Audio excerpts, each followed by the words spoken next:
మిమ్మల్ని రానిస్తలేరా బయటికి? ఎందుకు? చుట్టూ లాకేసారా? చుట్టూ లాకేశారు. అదే గేట్ లాకేశారు, ఈ గేట్ లాకేశారు.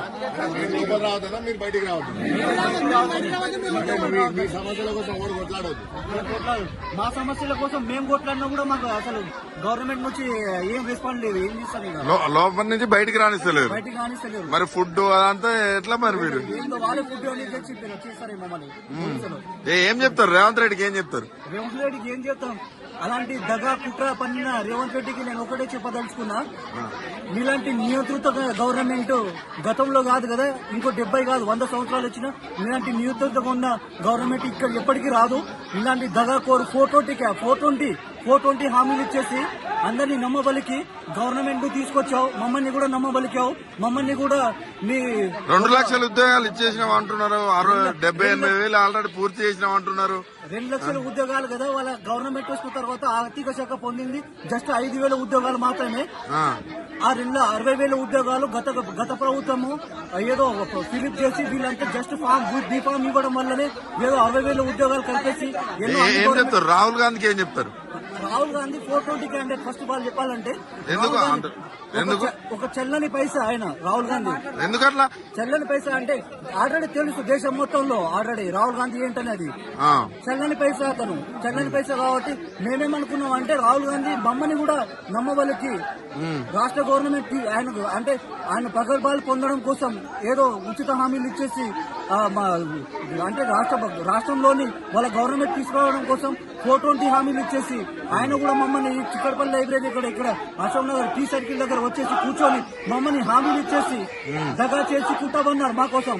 అంటే ఆ రోజు మేధావులు ఎవరైతే కాంగ్రెస్ ని అధికారంలో తీసుకురమ్మన్నారో ఆకునూరు మురళి కావచ్చు, బలమూరు వెంకట్ కావచ్చు, ఇంకా కోదండరామ్ కావచ్చు, వీళ్ళందరూ మాట్లాడతలేరు. ఇప్పుడు ఏం చెప్తారు? అంటే ఆకునూరు మురళి కానీ ఈ కోదండరామ్ సార్ కానీ ఏమనుకున్నామంటే వీళ్ళు నీతి నిజాయితీతో కూడుకున్న క్యాండిడేట్లు అనుకున్నాం. వీళ్ళు కూడా మమ్మల్ని వాడుకొని మమ్మల్ని యూజ్ చేసుకుని తర్వాత వాళ్ళు పదవులు పొందుతారనే విషయం మాకు తర్వాత తెలిసింది. ఈ 2 సంవత్సరాల తర్వాత మాకు తెలిసింది ఏంటనేది వాళ్ళు అసలు ఎట్లా చూస్తారు? అసెంబ్లీలో శ్రీధర్ బాబు మాట్లాడిన మాటలు ఎట్లా చూస్తారు? అలా శ్రీధర్ బాబు మీరు ఆల్రెడీ మేనిఫెస్టోలో చెప్పారు ఏమని 2 లక్షల సంవత్సరంలో 2 లక్షల ఉద్యోగాలు కల్పిస్తామని చెప్పడం గానీ, సోమాజిగూడలో చెప్పడం గానీ, శాసనసభలో చెప్పడం గానీ, వగేరా మీ ప్రెస్ మీట్ లో మీ మంత్రులు చెప్పడం గానీ, మరి ఎందుకు చెప్పారు? అలాంటి అబద్దాలు హామీలు చెప్పేసి మమ్మల్ని ఎందుకు ఎక్కడ కూడా అనలేదు మేము అంటాడు బల్మూరు వెంకట్. ఎందుకు చెప్పలేరు అండి? బలమూరు వెంకట పెద్ద దొంగ అండి. మమ్మల్ని వాడుకొని మా నిరుద్యోగులను వాడుకొని మా నిరుద్యోగుల దగ్గర మీరు అరే పుస్తకాలు పక్కన పెట్టేసండి. ఈ గవర్నమెంట్ బీఆర్ఎస్ గవర్నమెంట్ ఉంటే మీకు ఉద్యోగాలు రావని పుస్తకాలు పక్కన పెట్టేస్తే మీరు యుద్ధం లాంటి బయట ప్రకటిస్తే మమ్మల్ని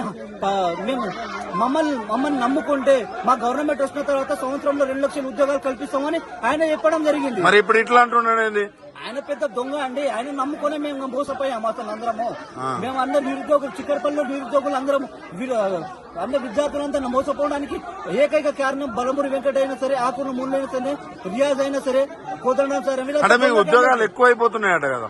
అంటే రోడ్ల మీదకి వచ్చి ధర్నాలు చేసేటోళ్ళు అసలు నిరుద్యోగులే కాదు అంటున్నారు. మతి లేని మాట్లాడుతున్నారు, మతి తప్పి మాట్లాడుతున్నారు. ఏందో మళ్ళీ ఎవరైనా సరే ఒకరు భోజనం పెడుతున్నామంటే భోజనం కావాలని అడిగినప్పుడు భోజనం పెట్టినప్పుడు భోజనం కావాలనుకుంటాం.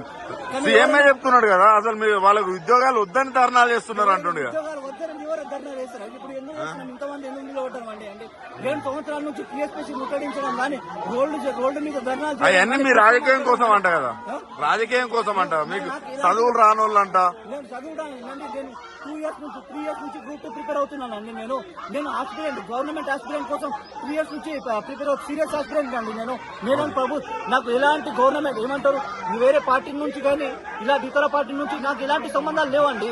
నేను అంటే ఎవరు రోడ్డు మీద వచ్చినా గానీ లేదా గవర్నమెంట్ అగ్నిస్ట్ మాట్లాడితే వేరే పార్టీకి సంబంధించే క్యాండిడేట్లని ఎట్లా మీరు దాన్ని ఎలా చెప్పగలుగుతారో మాకు అర్థం కావట్లేదు. First of all